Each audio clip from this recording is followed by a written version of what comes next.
Happy Friday, everyone, and welcome to another session of Games UX Byte. Today, I'm going to talk about the subject of centralized versus decentralized UX and UR teams based on my experience.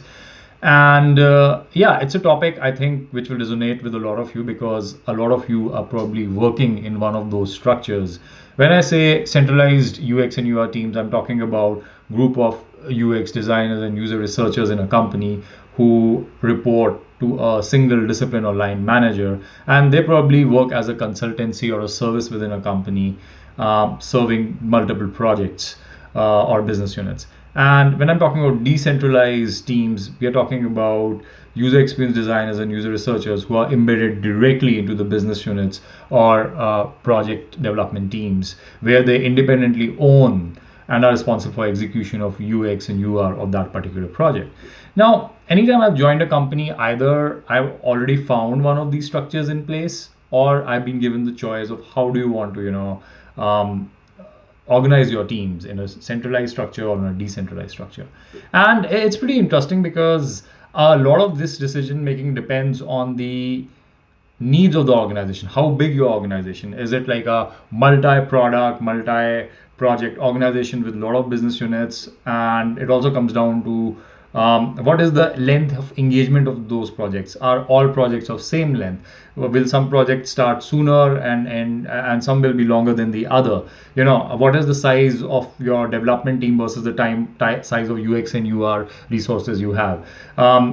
Yeah, so that can determine you're a single product company, a multi-product company. This helps establish whether you need a centralized structure or a decentralized structure. So I'm gonna get a bit into each one of these structures and talk about pros and cons as I've experienced working in different companies. So when we're talking about decentralized teams, I think there are like a lot of advantages. Decentralized teams basically means that UX and UR resources are embedded directly into each business unit or project. There's a lot of high level of contextual understanding. A designer or a researcher embedded directly into project will understand the nuances and have deep understanding of that product itself because there's no contextual switching. They are just focused on that product. They're responsible for delivery and high quality execution of that product. So it gives them that advantage that there's no contextual switching and they become the subject matter expert in that product. There's a lot of flexibility and autonomy because there's no hierarchy on top of you. From a discipline side, you are solely responsible or responsible with your peer UX and UR person on that project for owning and executing. So you can move much faster. Iterations can happen much faster because decision making is lying more with you and your stakeholders. There's less of information or decision making that is required above you because you are a discipline lead there. And yeah, improve collaboration with stakeholders. It gives you an advantage in terms of forging stronger bonds with your developer stakeholders, product stakeholders, QA and other game design stakeholders. That kind of fosters strong relationship, which we know is required in order to build successful products and high level of understanding. So these are some of the advantages of decentralized design teams. But when we talk of what are the cons, there are also a couple of cons, because if you are working in a company with a lot of different products and business units, it is highly likely that you might be doing things or following a UX UR process slightly different than what your peers are doing in another project. There are no common core standards. Now, the common core standards might exist, but you are not directly responsible for upholding them.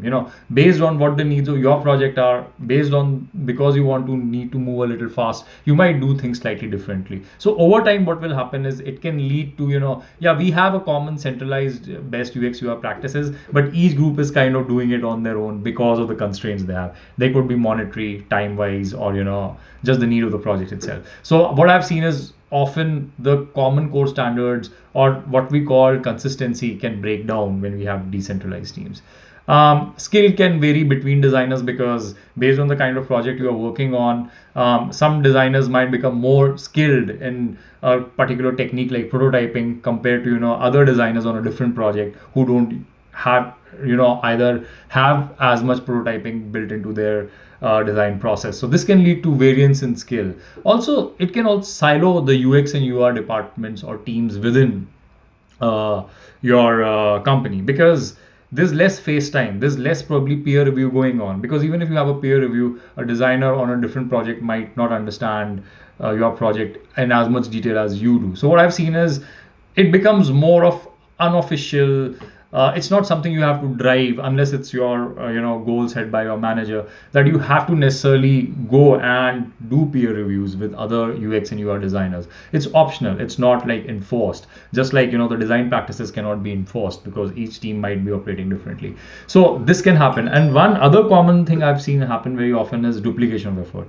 Oftentimes when I'm talking to my team and we ask them in a daily stand-up, okay, what are you working on? They might say, I'm working on feature, let's say a piggy bank feature. And another designer might say, oh, we started working on it, we are doing some benchmarking research. And another designer might say, you know what, on my project, we did this 6 months back. If you would have asked me, I would have given you the research already, because we already did a lot of research.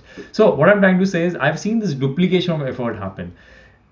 If the products are homogeneous, which can happen if your company has a similar portfolio of games. It might be that you are working on a feature which has been worked on, taken through the entire UX UI process by another designer. But because you're not communicating enough, or it just slipped your mind, you might again be duplicating the same effort which another team has already gone through. So these are some of the disadvantages which I see of a decentralized team.